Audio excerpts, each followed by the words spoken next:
Bien, bonjour à tous, on se retrouve pour une nouvelle vidéo sur la F1. Aujourd'hui, on va donc se faire un petit point de vue des horaires du Grand Prix de Jeddah qui arrive ce week-end. Et comme d'hab, on se fait donc un petit tour de l'actualité autour de cette F1. Pas mal de choses à dire, pensez à vous abonner, pensez à lâcher le petit like, on est parti. Et on va bien sûr commencer donc par les horaires de ce Grand Prix de Jeddah. Attention, horaire tardive. Vendredi, les essais libres 1 commenceront donc à 15h pour terminer à 16h. Les essais libres 2 commenceront à 18h pour terminer à 19h. Samedi, les essais libres 3 commenceront à 15h pour terminer à 16h. Et on aura donc les qualifications à 18h. Attention à noter, dimanche, la course ne sera pas à 18h, mais bien à 19h. Point de vue météo, normalement, on devrait aussi avoir une météo clémente, donc que du positif. On passe donc maintenant à nos actualités. Et si vous avez regardé le premier Grand Prix de cette saison 2022 sur le circuit de Bahreïn, vous avez remarqué qu'une voiture était quand même assez lente en ligne droite. C'est bien sûr la Mercedes. Le directeur technique de Mercedes est justement revenu là-dessus et je trouvais ça intéressant de vous partager ses déclarations. James Allison déclare donc: Je pense que c'est dû à la taille de notre aileron arrière. Si vous regardez les voitures une par une dans les lignes droites et que vous observez chaque aileron arrière, vous voyez que le nôtre est le plus gros. L'aileron arrière est un facteur très important de la traînée d'air et plus celle-ci est importante, plus il y aura un impact sur la vitesse de pointe en ligne droite. Il y a bien sûr d'autres raisons à ça, peut-être que certaines sont dues à la puissance du moteur, mais je pense qu'aucune équipe ne sait pour le moment quelle est la hiérarchie exacte, nous parlons de petites différences. En revanche, vous pouvez vous rendre compte que notre aileron arrière est différent, c'est le plus imposant. Vous vous demandez alors peut-être, si nous avons opté pour cet aileron, pourquoi n'avons-nous pas la performance que nous espérions? C'est bien sûr la question à 1 million de dollars. Nous avons passé beaucoup de temps et fourni beaucoup d'efforts pour essayer de rendre la voiture la plus rapide possible, mais nous n'avons pas encore atteint le niveau de compétitivité souhaité. Il termine en disant: Nous avons besoin d'un aileron si gros pour le moment afin d'obtenir le niveau d'appui nécessaire sur la voiture, mais ça n'apporte pas les résultats escomptés jusqu'ici. Avec un peu de chance, nous serons en mesure d'améliorer la voiture rapidement durant les prochaines courses et de réduire le niveau de traînée, ce qui nous permettrait d'avoir une meilleure vitesse de pointe en conséquence. Voilà les déclarations qui nous amènent donc à pas mal de questions globalement chez Mercedes. C'est vrai que le premier Grand Prix a été quand même assez décevant pour la marque, même s'ils ont été bien aidés par des problèmes techniques de leurs concurrents. On a quand même, c'est vrai, Lewis Hamilton 3ème, donc c'est pas non plus un week-end à oublier. Mais on voit globalement que cette Mercedes est en grande difficulté. Et il est vrai qu'on a toujours envie de se dire, mais si vous avez mis un gros aileron et que ça marche pas, vous avez qu'à l'enlever. Globalement, on aimerait toujours que ce soit aussi simple. Mais malheureusement, ça ne l'est pas. Et il va falloir du développement. Maintenant, je pense qu'on va tous se le dire. On est tous Mercedes, on connaît tous leur capacité de développement. Personnellement, je ne suis pas non plus trop inquiet pour eux.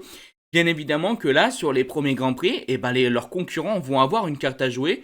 Et il va falloir que Ferrari, Red Bull ou autres teams profitent bien évidemment de cette contre-performance, de cette méforme, on va dire, de Mercedes aujourd'hui. Mais bon, je pense que Mercedes, au fil du temps, va bien évidemment arriver à trouver une solution. Attends, c'est vrai que la vraie question, comme le dit bien évidemment le directeur technique de Mercedes, la vraie question que j'ai envie de dire moi à 1 million de dollars, c'est est-ce qu'ils vont arriver à trouver la solution rapidement? C'est la véritable question, on verra bien. Maintenant, je voulais vous partager les propos du président de la F1, Stefano Domenicali, qui revient un peu globalement sur la possibilité du coup d'une arrivée de nouvelles écuries en F1. Et on le sent pas trop chaud, globalement. Donc j'avais envie clairement de vous partager ses propos pour rebondir un peu là-dessus. Il dit donc: Nous avons reçu beaucoup de demandes. Combien? Plus d'une et moins de 8. Il y a ceux qui n'ont pas caché leur intention, même en public. Et il y a ceux qui mènent des négociations très confidentielles. Personnellement, je pense pas que le nombre d'écuries présentes aujourd'hui soit un frein d'un point de vue du spectacle. Je suis convaincu que la priorité est de travailler pour améliorer la compétitivité de certaines équipes qui sont déjà là. Je ne crois pas qu'augmenter le nombre d'équipes apporte de la valeur ajoutée, à moins qu'il s'agisse d'écuries de la plus haute qualité. Voilà un débat qui est vachement intéressant, et je suis dans un premier temps d'accord, et dans un deuxième temps, je ne suis pas totalement d'accord. J'ai envie de commencer un petit peu par le fait que je ne suis pas d'accord, parce que bien évidemment, en tant que fan de F1, en tant que personne qui aime regarder des courses de F1, vous n'allez pas me faire croire que vous n'avez pas envie de voir arriver Porsche, que vous n'avez pas envie de voir arriver toute autre écurie, parce que ça fait rêver, bien évidemment, de voir de nouvelles voitures, et ça fait bien sûr aussi des gros bouleversements au sein de la F1, au sein du championnat. Donc, bien évidemment, nous, nos petits cœurs de fans, ils palpitent et on est heureux. Et Stefano Domenicali a aussi bien évidemment raison, parce qu'aujourd'hui, je pense que l'un des points prioritaires que doit avoir la F1, c'est d'arriver à faire en sorte que toutes les écuries soient le plus proches possible en termes de niveau, bien aidé aussi, bien sûr, par ce règlement 2022. Mais oui, Pour le spectacle aujourd'hui, il faut faire en sorte que toutes les voitures soient capables de gagner, que toutes les voitures soient capables de se battre.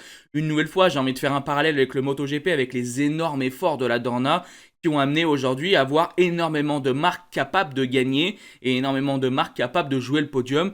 Tu peux retrouver l'avant-dernière moto première un week-end et ça peut se bouleverser de week-end après week-end et c'est ça qui est très intéressant, je trouve, en GP. Et bien évidemment qu'en F1, le but va sûrement, je suppose, être le même. Et aujourd'hui, amener Porsche ou quoi que ce soit, ça va pas spécialement aider dans cette idée-là. Donc je pense qu'on voit clairement deux chemins de développement. Ça ne veut pas dire que ces deux chemins ne peuvent pas être empruntés par la F1. Mais aujourd'hui, je pense qu'il est quand même bien plus intéressant de stabiliser les écuries, de faire en sorte qu'ils soient tous à peu près au même niveau, et ensuite incorporer de nouvelles écuries prestigieuses.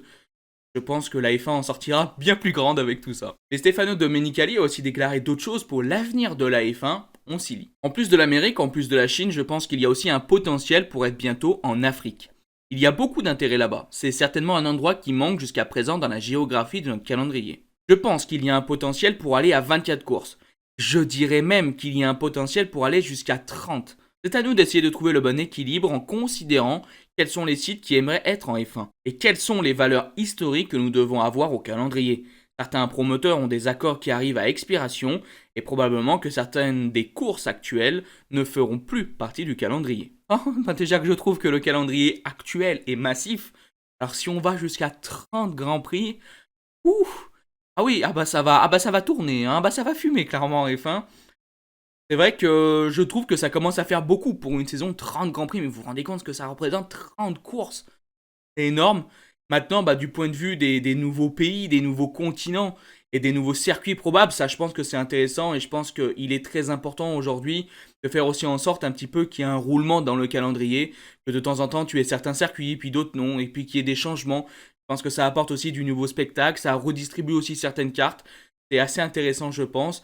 Et je trouve que c'est une bonne idée. Maintenant, aller jusqu'à 30 courses dans une saison, ouais, bon, je pense qu'il y a certains pilotes qui vont pas être très très contents. Et pour terminer, j'avais envie justement de revenir sur ce nouveau règlement 2022. J'en ai pas mal parlé dans ma vidéo débrief où je vous disais que j'étais pour l'instant un petit peu mitigé sur les nouveautés, sur l'apport qui a été apporté donc justement à ce Grand Prix de Bahreïn. Justement, quelques pilotes sont revenus là-dessus. On va commencer donc par Fernando Alonso qui nous parle un peu globalement de son ressenti sur l'apport aujourd'hui de ce nouveau règlement. Le pilote espagnol dit donc que c'était vraiment plus facile de se suivre. Nous l'avions déjà remarqué durant les essais. Mais dépasser n'est toujours pas aussi simple que cela puisse paraître à la télévision. Je pense que tous les dépassements que nous avons vus aujourd'hui sont dus à des pneus plus frais qui permettaient aux voitures d'être 2 secondes plus rapides au tour. Je suis tombé sur quelques voitures qui étaient 2 secondes plus lentes et je les ai dépassées en quelques virages. J'ai également vu des voitures 2 secondes plus rapides que moi qui m'ont dépassé en 2 ou 3 virages. Selon moi, les pneus restent le facteur déterminant, pas la capacité à se suivre. Il faut voir, nous avons besoin de disputer plus de courses. Esteban Ocon, son coéquipier, lui déclare un pas dans la bonne direction. Le DRS est moins efficace qu'auparavant et l'aspiration est également moins puissante en général. Je pense que vous pouvez vous dépasser, vous pouvez vous suivre en étant bien plus proche qu'avant. La voiture est moins affectée quand on en suit une autre. Donc nous allons dans la bonne direction, même s'il y a toujours une perte d'aéro. En revanche, l'effet d'aspiration a bien été réduit. Je pense que ce qui facilite les dépassements reste la différence entre une gomme neuve et une usée. Lando Norris, ce pilote McLaren, lui dit « C'était dur. » Ça, on l'imagine bien.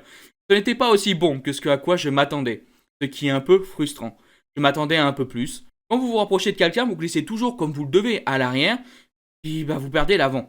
Les pneus montent en température et vous vous retrouvez au bord du précipice. Je dirais que c'est légèrement mieux, mais vous perdez toujours beaucoup d'appui. Je dirais que tout le monde s'attendait à un peu mieux. Voilà des déclarations que je trouve super intéressantes parce que ça, c'est un sujet bien évidemment qui va faire, je pense, beaucoup parler tout le long de l'année 2022. Et on voit pour l'instant des pilotes mitigés, en tout cas les pilotes qui ont donc déclaré ce genre de choses dans cet article. Comme d'habitude, tous les articles sont en description. Mais bref, là en tout cas, on a pu voir donc 4 pilotes globalement assez mitigés. Et ils sont un peu du coup comme moi, de ce que j'avais vu, un peu mitigés. Maintenant, je trouve que Alonso a dit quelque chose de très intéressant à la fin de son paragraphe. Il va falloir laisser du temps à ce règlement. Parce que là, aujourd'hui, il peut y avoir plein de facteurs qui sont dus à un Grand Prix, à un certain type de pneu, à un certain moment, à une météo. Donc il va falloir bien sûr laisser plusieurs Grands Prix pour voir globalement comment tout ça va se passer. Il faudra voir aussi avec l'évolution des voitures, comment tout ça va évoluer. Mais ouais, moi aussi je m'attendais un petit peu plus. Alors on a eu quand même un très beau Grand Prix et c'est pas parce que aujourd'hui le règlement 2022 semble un peu mitigé que tout de suite on va avoir une saison 2022 catastrophique. Bien sûr que non.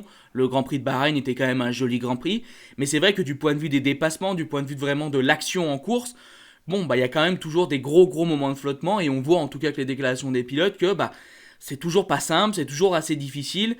Donc bon, bah une nouvelle fois, il faut laisser le temps, voir les choses. Je pense qu'on en reparlera dans quelques grands prix avec d'autres déclarations et on verra bien si les choses s'améliorent ou si tout simplement on stagne et malheureusement que ce règlement 2022 ne fait pas trop le taf. Donc voilà, pour mon arrive donc à la fin de cette vidéo. Je sais qu'elle est un tout petit peu courte, mais globalement j'essaie de chercher un petit peu quel est le bon temps, globalement pour le format. Moi je dis toujours que c'est entre 7 et 15 minutes, donc n'hésitez pas à me donner un petit peu vos retours sur la vidéo, sur le format, sur tout ça. Vous savez bien que c'est quand même une nouvelle aventure, donc il y a quand même pas mal d'interrogations.